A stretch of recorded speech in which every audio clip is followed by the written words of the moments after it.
So we've got several things that we're working on today. Um, a friend of mine just had a baby, so we're going to be doing some meals to help her out postpartum. I'm making a shepherd's pie with peach cobbler, and I'm going to do some garlic rolls to go with that. So lots of things to work through, work on today.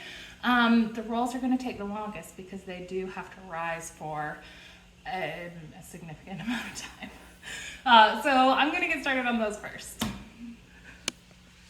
And first things first, I got to pull out the recipe. Now, we make it pretty often, so it's right at the front of my little recipe book. Um, and just grabbing all of the ingredients out of the pantry, cabinets, the fridge, etc. That egg tried to run away on me. I had to chase it down. Um, but I like whenever I'm doing a baking project like this to, assemble everything I'm going to need up front. That way I don't accidentally forget to, I don't know, put in the salt, which, I may or may not have done in the past. So, the first real step of this recipe is to heat some milk on the stove, and that's why I put it in that sauce pot. This is brought up over a low heat, so it takes the milk a while to get to the point where it is at a simmer. So while that's going, I did run some warm water in the sink and got the yeast starting to bloom. And I did assemble my mixer because I am not going to need this by hand the whole way. You definitely could. You definitely could. But if you have a stand mixer that will accommodate bread doughs, highly recommend utilizing that. All right. Now that our milk is just on the cusp of simmering, I'm ready to add in the sugar and butter to this. I'm going to cut the heat off, and I will wait until this is fully dissolved and the butter is melted. That was half a cup of sugar, and this is a whole stick of unsalted butter. But now that we've waited all this time for our milk to simmer, we have to wait for it to completely cool down before we can move on to the next step.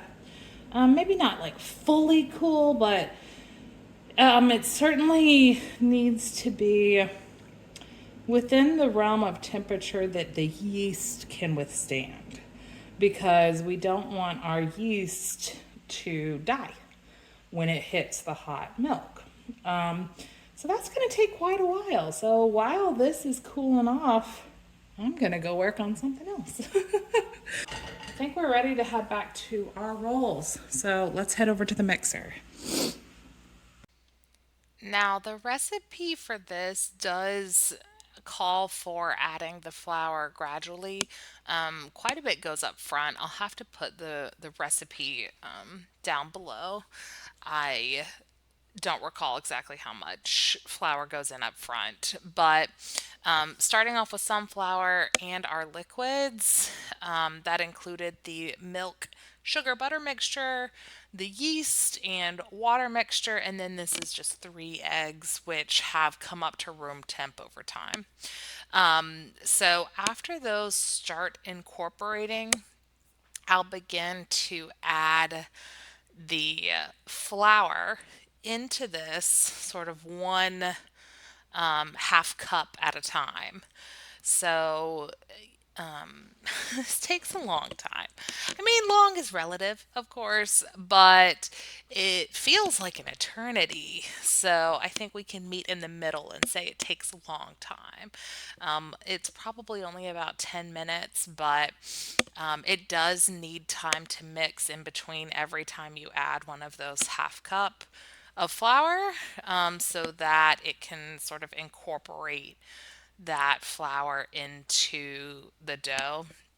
You can see here it is still very liquidy. So I'm multitasking and doing some other stuff in the kitchen while I'm waiting. I did take the opportunity to scrape down the sides of my bowl, which I don't always do. This dough, as it mixes and comes together, will naturally pull in all the flour that has accumulated on the side of the bowl. I just felt that maybe scraping it down would help it come together a little faster since it was still so liquid. So we're getting somewhere at this point. We are slowly but surely getting there. I don't know about y'all, but honestly, it feels like it just takes forever when I'm mixing this stuff together. But I think this might have been the last half cup of flour that we needed. So I'm just doing some final multitasking while I'm waiting for it to come together.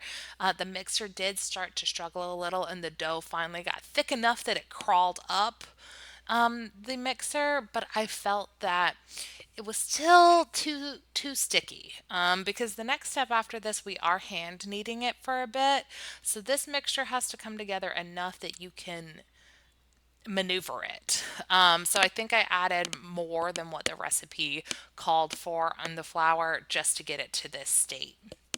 Now, at the point that I pull it out of the mixer, it was not, that last half cup of flour was not fully combined. There was still some dry spots and some spots that were a little wetter.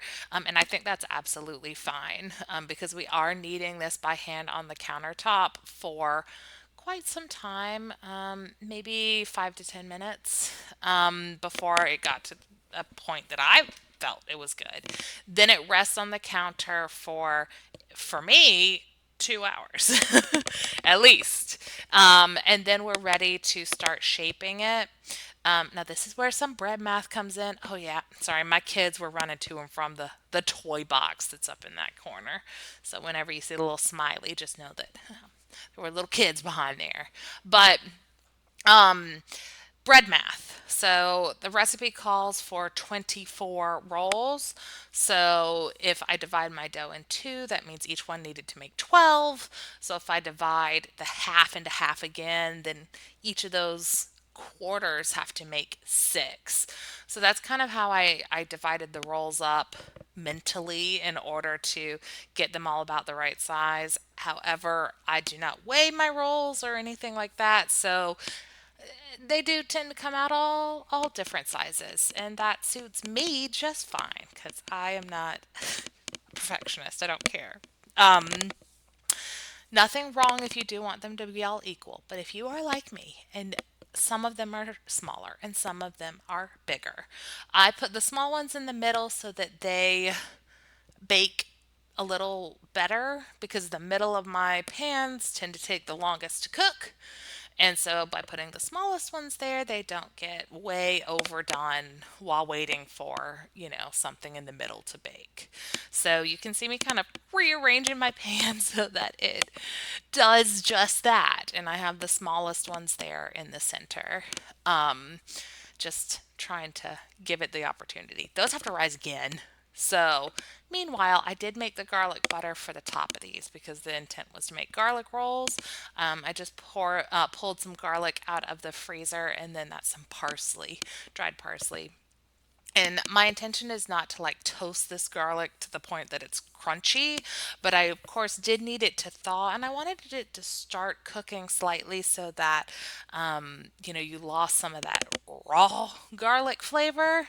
Um, and so I just kind of melted the butter, got that going. I did add salt to it because I felt that it would benefit from that. And yeah, just finished cooking the garlic to the point that I wanted it to be finished while the rolls were in the oven.